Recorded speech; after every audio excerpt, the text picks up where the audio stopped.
Guys, good morning. So, ayan. Snowstorm naman ulit. Kaya makapal ang snow. Ayan.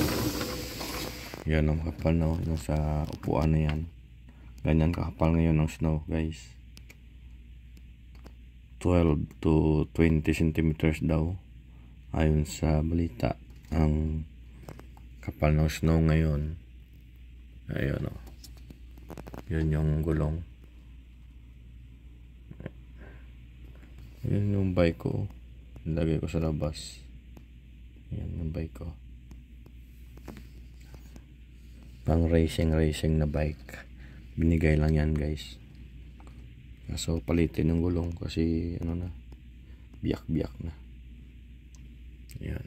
So yun. Ito yung mahirap dito sa pag nag-snow, guys, kasi istorbo sa trabaho, sa gabal sa mga dapat mong gawin pagka may snow. Kailangan mo pa maglinis ng sasakyan bago ka makaalis.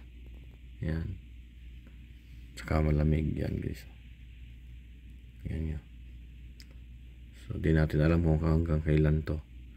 Sana bukas wala na, kasi kukuha tayo ulit na exam. Pang 3 na ata to na exam kukunin ko para sa license class 1. Ayan. Lamig.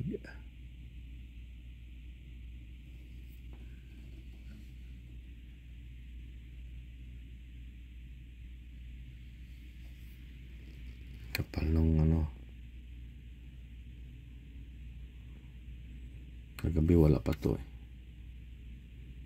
or kahapon pala, masyadong snow kahapon.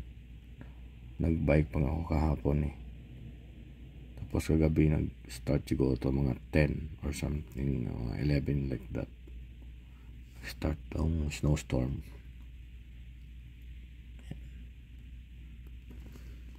Kaya kapal. So pagkatapos nito magpapala ulit tayo.